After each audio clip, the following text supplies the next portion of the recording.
Good afternoon. Today marks day 25 of the federal government shutdown, making this the second longest shutdown in American history. As we stand at this critical juncture, it is essential to analyze where we are, understand the driving forces behind this impasse, and project the possible paths forward. Current state of the shutdown. The government shutdown began on October 1, 2025, when Congress failed to pass appropriations legislation for the 2026 fiscal year. This shutdown has resulted in approximately 900,000 federal employees being furloughed and another 2 million working without pay. The human cost is staggering and continues to mount with each passing day. The core of this dispute centers on three major issues: federal spending levels, foreign aid rescissions, and most critically, health insurance subsidies under the Affordable Care Act. The enhanced premium tax credits that help 24 million Americans afford health care are set to expire at the end of this year, and this has become the central battleground. The political standoff Republicans have passed a continuing resolution in the House that would fund the government through November 21st at current levels. They argue this is a clean, nonpartisan approach that would allow the government to reopen while negotiations continue.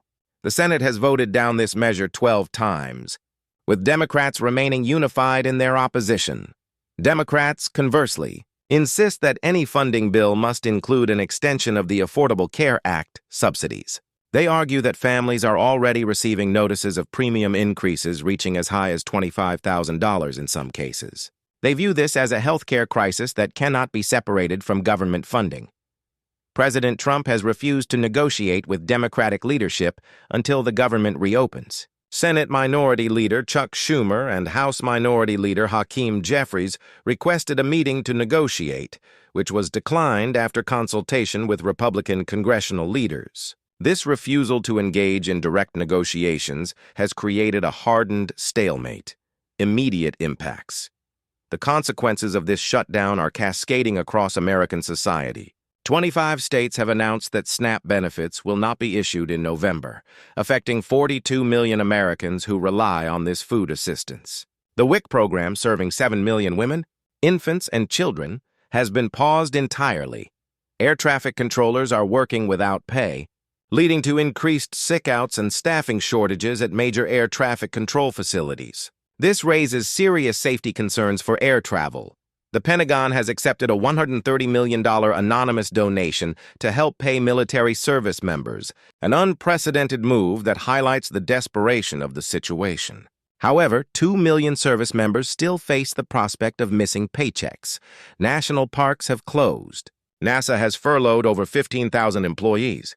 The National Nuclear Security Administration has furloughed most of its workforce. Federal courts are operating on limited funding. The ripple effects touch nearly every aspect of American life. Three possible scenarios. Scenario 1. Breakthrough. This week, there are indications that moderate Democrats may be feeling pressure to break ranks. 3 Democratic senators have already crossed the aisle on certain votes: John Fetterman of Pennsylvania, Jon Ossoff, and Raphael Warnock of Georgia. White House economic advisor Kevin Hassett suggested earlier this week that a resolution could come soon, though his prediction has not yet materialized.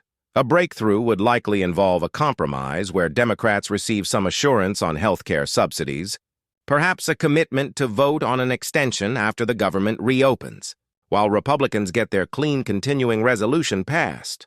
This would be the quickest path to resolution, but it requires trust that has been eroded by weeks of partisan attacks. The probability of this scenario increases with each day as the humanitarian and economic costs mount. However, both sides have dug in deeply, making their positions matters of principle rather than mere political positioning. Scenario 2. Extended stalemate through November. The more likely scenario, based on current dynamics, is that this shutdown continues for several more weeks. Neither side has demonstrated willingness to compromise, and both believe they have the moral and political high ground. Republicans control the presidency, Senate, and House. They believe they have the mandate, and that Democrats are obstructing routine government function over a policy dispute that could be negotiated separately. They point to polls showing public support for passing a clean resolution. Democrats believe they are fighting for millions of Americans who will lose affordable health care if these subsidies expire. They argue that Republicans created this crisis by refusing to address the health care issue earlier in the appropriations process. They see November 1st, when open enrollment begins and families receive their premium notices, as a turning point that will increase pressure on Republicans. In this scenario, we would see the shutdown extend past the 35-day record set in 2018-2019. The human costs would multiply exponentially. Food banks are already preparing for unprecedented demand. Federal workers would miss multiple paychecks. Essential services would deteriorate further. The breaking point might come when one side concludes the political damage outweighs the cost of compromise, or when a genuine humanitarian crisis forces action. Scenario 3. Escalation and constitutional crisis. The most concerning scenario involves further escalation. The Trump administration has already indicated willingness to use this shutdown to implement reductions in force at agencies it views as not aligned with presidential priorities. If this shutdown extends into November, we could see permanent layoffs of federal workers, fundamentally restructuring the federal government during a funding lapse. There are also questions about the constitutional implications. Courts may need to intervene on issues ranging from the legality of work requirements during shutdown to the limits of executive power in determining which functions are essential. The economic impacts could trigger broader market instability. Government contractors have already begun layoffs. The longer this continues, the more it affects the broader economy through reduced consumer spending and business uncertainty. Key factors to watch. Several factors will determine which scenario unfolds. First, November 1st represents a critical date. Open enrollment for the Affordable Care Act begins, and millions of Americans will receive notices about their 2026 premiums without the enhanced subsidies. This could shift public opinion dramatically in one direction or another. Second, the upcoming paychecks or lack thereof for federal workers will intensify pressure. When families cannot pay mortgages or buy groceries, the political calculus changes. Third, watch for cracks in party unity.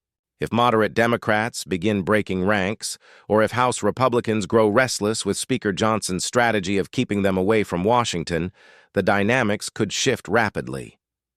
Fourth, external events could force action. A national security crisis, a natural disaster, or an economic shock could make continuing the shutdown politically impossible for both sides. The path forward. The resolution to this shutdown likely requires a face-saving compromise for both sides. Republicans need to be able to claim they reopened the government and held the line on fiscal discipline. Democrats need to protect health care access for millions of Americans. A possible framework might involve passing a continuing resolution through November 21st, as the House has proposed, coupled with a binding commitment to vote on health care subsidy extension before that deadline. This would require trust and good faith negotiation, commodities currently in short supply. Alternatively, mounting public pressure could force one side to capitulate entirely, though this seems unlikely given how deeply both sides have invested in their positions. What we can predict with certainty is that the human cost of this shutdown grows with each passing day. Federal workers are visiting food banks. Families are facing impossible choices. Essential services are degrading. The longer this continues, the harder it becomes to reverse the damage, both to government function and to public trust in democratic institutions. Conclusion.